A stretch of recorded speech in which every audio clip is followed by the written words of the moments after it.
Hello friends, welcome back to Appana Mane Aduge YouTube channel.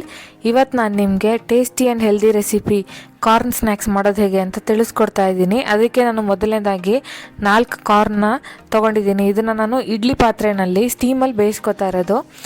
ಇದನ್ನು ನೀವು ಅರ್ಧ ಗಂಟೆ ಲೋ ಫ್ಲೇಮಲ್ಲಿ ಬೇಯಿಸ್ಕೊಳ್ಳಿ.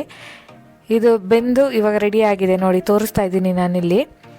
ಇದನ್ನು ಒಂದು ಸ್ವಲ್ಪ ತಣ್ಣಗಾಗೋದಕ್ಕೆ ಬಿಟ್ಟ ಮೇಲೆ ನೀವು ಬಿಡಿಸ್ಕೋಬೇಕಾಗುತ್ತೆ. ಬಿಡಿಸ್ಕೊಳ್ಳೋದು ನಾನು ತೋರಿಸ್ತಿದ್ದೀನಿ ನೋಡಿ. ಒಂದು ಲೈನು ಬಿಡಿಸ್ಕೊಂಡಾದಮೇಲೆ ಈ ಥರ ತೆಗಿಬೇಕು.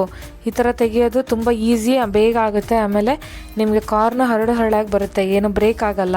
ಇದು ಕೆಲವ್ರಿಗೆ ಟೆಕ್ನಿಕ್ ಗೊತ್ತಿರಲ್ಲ, ಅದಕ್ಕೋಸ್ಕರ ಇದನ್ನು ಕೂಡ ನಾನಿಲ್ಲಿ ತೋರಿಸ್ಕೊಡ್ತಾ ಇರೋದು. ಈ ಥರ ಎಲ್ಲ 4 ಕಾರ್ನನ್ನ ಫಸ್ಟು ಬಿಡಿಸ್ಕೊಂಡು ಇಟ್ಕೊಂಡ್ಮೇಲೆ ನಾನು ಇದಕ್ಕೆ ದಾಳಿಂಬೆ, ಈರುಳ್ಳಿ, ಆಮೇಲೆ ಕ್ಯಾರೆಟ್ ಎಲ್ಲ ಹಾಕ್ಕೋತೀನಿ, ತೋರಿಸ್ತೀನಿ ರೀ. ಇಲ್ಲಿ ಕ್ಯಾರೆಟು ಮೊದಲನೇದಾಗಿ ನಾನು ಹಾಕ್ಕೊಂಡೆ.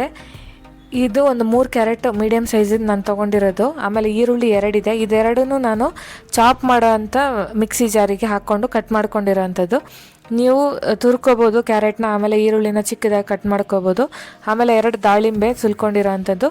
ಆಮೇಲೆ ಇದಕ್ಕೆ ಹುಳಿಗೋಸ್ಕರ ನಾನು 1 ನಿಂಬೆ ಹಣ್ಣನ್ನು ರೆಡಿ ಮಾಡಿ ಇಟ್ಕೊಂಡಿದ್ದೆ, ರಸ. ಇದನ್ನು ಹಾಕ್ಕೊಂಡೆ.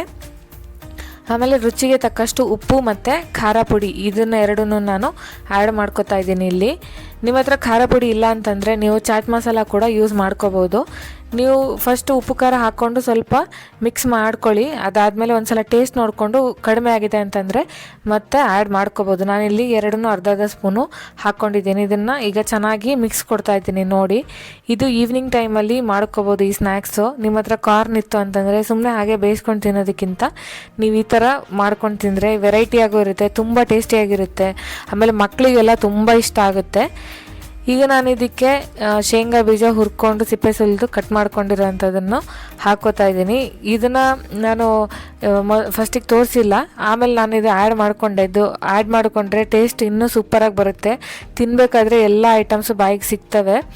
ಇದರಲ್ಲಿ ಉಪ್ಪು, ಹುಳಿ, ಖಾರ, ಸ್ವೀಟು ಎಲ್ಲ ಟೇಸ್ಟ್ ಇರೋದ್ರಿಂದ ತಿನ್ನಬೇಕಾದ್ರೆ ತುಂಬ ಚೆನ್ನಾಗಿರುತ್ತೆ. ನೀವೊಂದು ಸಲ ತಪ್ಪದೆ ಟ್ರೈ ಮಾಡಿ ನೋಡಿ. ಹಾಗೆಯೇ ಕಮೆಂಟಲ್ಲಿ ತಿಳಿಸಿ ಹೇಗೆ ಬಂತು ಅಂತ. ನಮ್ಮ ಚಾನಲ್ನ ಸಬ್ಸ್ಕ್ರೈಬ್ ಮಾಡೋದು ಮರಿಬೇಡಿ. ನಮ್ಮ ಚಾನಲಲ್ಲಿ ನಾವು ಹೊಸ ರೆಸಿಪೀಸ್ನ ಹಾಕ್ತಾಯಿರ್ತೀವಿ, ತುಂಬ ಟೇಸ್ಟಿ ಮತ್ತು ಹೆಲ್ದಿಯಾಗಿರೋ ರೆಸಿಪೀಸು. ಇದನ್ನು ನೀವು ತಪ್ಪದೆ ಅಪ್ಡೇಟ್ಸ್ ಸಿಗಬೇಕು ಅಂತಂದರೆ ನಮ್ಮ ಚಾನಲ್ನ ಸಬ್ಸ್ಕ್ರೈಬ್